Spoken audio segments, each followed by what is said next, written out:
જય માતાજી, કેમ છો બધા? તો આજથી હું મિની બ્લોગ બનાવવાનું ચાલુ કરું છું. તો સવારમાં નાહી ધોઈ ફ્રેશ થઈ ગઈ છું અને કિચન એકદમ ક્લીન કરી દીધું છે. કચરા પોતા ને બધું કામ કરી દીધું છે. કપડાં ધોવા માટે મૂકી દીધા છે અને હવે હું આવી છું કિચનમાં, કેમ કે મારે બનાવવાનું છે જમવાનું. તો હું ફુલીવાર લઈને બેસી ગઈ છું સમારવા માટે. અહીંયા જો તુવેરના દાણા તો રાત્રે જ ફૂલીને રાખું, કેમ કે દિવસે પછી ટાઈમ મળે નહીં. ફુલીવાર મેં સુધારી દીધો છે અને અહીંયા શાક પણ વઘારવા માટે મૂકી દીધું છે. તો શાકમાં મરચું, મીઠું, હળદર બધું નાખી અને શાક હું બનાવી લઈશ. થોડું પાણી રેડીને પછી ચડવા દઈશ. તો શાકનો વઘાર થઈ ગયો છે અને હવે થોડું પાણી રેડીને ઢાંકીને ચડવા દઈશ. તો ગાઈસ, મીઠું મીઠું જો કેટલા શાંતિથી બેઠા છે, એકદમ ટેન્શન ફ્રી થઈને. તો હવે મારે કપડાં સુકાવવા માટે જાય, તો હું આવી કપડાં સુકાવવા માટે અહીંયા જો કપડાં મારા ધોવાય જ નહોતા. તો હવે ખાલી હાથ સુકાવવા પાછી જવું તો લઈને થોડા વાસણ ઘસેલા તે લઈને જ જાઉં. તો વાસણ લઈને હું જાઉં છું કિચનમાં.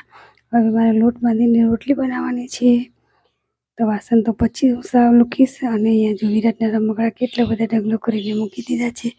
વિરાટને યાદ કરતાં કરતાં વિરાટ પણ આવી ગયો. તો વિરાટ આવે અને કંઈક લાવે ના, એ તો ભણે જ ના.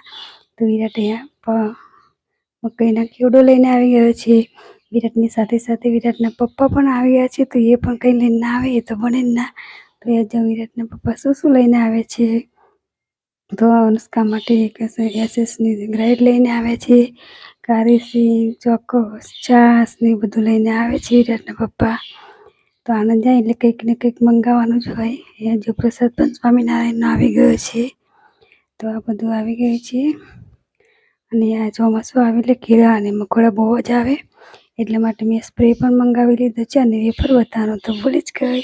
અને અહીંયા જો વિરાટ પોતાની જાતે ચોક્કસ તોડીને ખાવા લાગ્યો. તો કોઈ તોડી આપે નહીં, તો હું મારી જાતે જ તોડીને મૂકી દઉં, ખાઈ લઉં.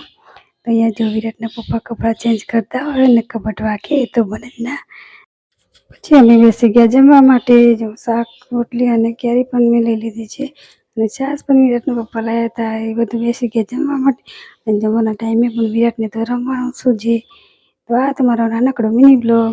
આવજો. જય માતાજી, કેમ છો બધા? તો આજથી હું મિની બ્લોગ બનાવવાનું ચાલુ કરું છું. તો સવારમાં નાહી ધોઈ ફ્રેશ થઈ ગઈ છું અને કિચન એકદમ ક્લીન કરી દીધું છે. કચરા પોતા ને બધું કામ કરી દીધું છે. કપડાં ધોવા માટે મૂકી દીધા છે અને હવે હું આવી છું કિચનમાં, કેમ કે મારે બનાવવાનું છે જમવાનું. તો હું ફુલીવાર લઈને બેસી ગઈ છું સમારવા માટે. અહીંયા જો તુવેરના દાણા તો રાત્રે જ ફૂલીને રાખું, કેમ કે દિવસે પછી ટાઈમ મળે નહીં. ફુલીવાર મેં સુધારી દીધો છે અને અહીંયા શાક પણ વઘારવા માટે મૂકી દીધું છે. તો શાકમાં મરચું, મીઠું, હળદર બધું નાખી અને